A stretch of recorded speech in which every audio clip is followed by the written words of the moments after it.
So I got this idea, and I want you to consider it. What if God did answer Jesus in the garden? This is my thought. I think that God answered Jesus in the garden. And it wasn't like Jesus was alone in Gethsemane going through it, especially since, God sent an angel to like strengthen him. But still, he's praying, he's going through. I just don't think God left him by himself, just chilling there, like, I don't know what you're gonna do. Or like the version in the Passion where Satan comes and like tempts him. I don't think it was either one of those. I personally think, and no one can say no, I'm wrong. So I personally think that God did answer Jesus. The reason why is because in Matthew chapter 26, verse 53, when he's getting arrested, he says, "Do you think I cannot call on my Father, and he will at once put at my disposal more than 12 legions of angels?" If you're about to get arrested and that is on the tip of your tongue, like that, I think y'all had a conversation. And then one angel, back in 2 Kings 19, verse 35, that night, the angel of the Lord went out and put to death 185,000 in the Assyrian camp. All right, so here we go. One angel puts to death 185,000 soldiers, not people chilling, like relaxing, but soldiers, people who are ready for war, right? One angel did that.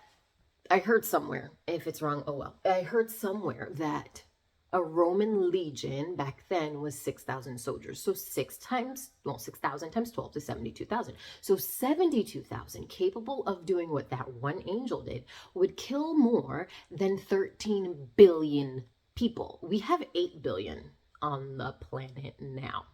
So that's killing everyone.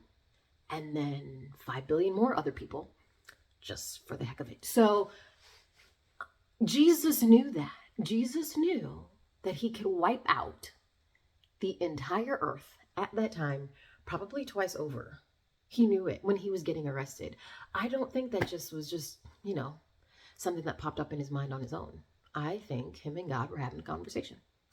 This is what I think God said. It's your choice. What do you want to do? We can end it if you want, or we can go through it if you want. I think that's what happened. And Jesus said, well, not as I will, but as you will, right? Because we hear that somewhere in one of them Gospels. Anyway, so I think that's how that conversation went between the two of them.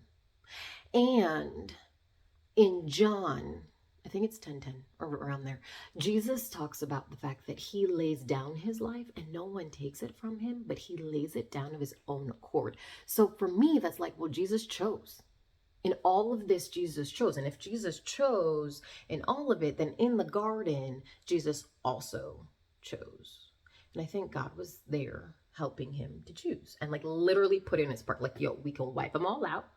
It'd be fun if God says, yo, we can wipe them all out, or we can go through this, right? And then in Luke, when Jesus is getting arrested, Jesus says something about like, is it wrong, or don't you think, or some words, okay? But don't you think I should drink the cup that my Father has given me? So God's like, yo, I think we should do it this way, but up to you. That's how I think the conversation went. Because if Jesus did this of his own accord, imagine you're dying for other people who don't even like you and want you dead. I personally, this is just me, I personally could not do it from, well, God done told me to, so I'm going to have to. Like, I couldn't do it from that place. It would need to be my choice. And knowing what I've known in my walk with God over the last almost 2 decades, he's really big on free will and your choice. Like, you do not have to. It's always your choice. So that's why I think he wasn't silent. And Jesus chose it. Yeah. What are your thoughts?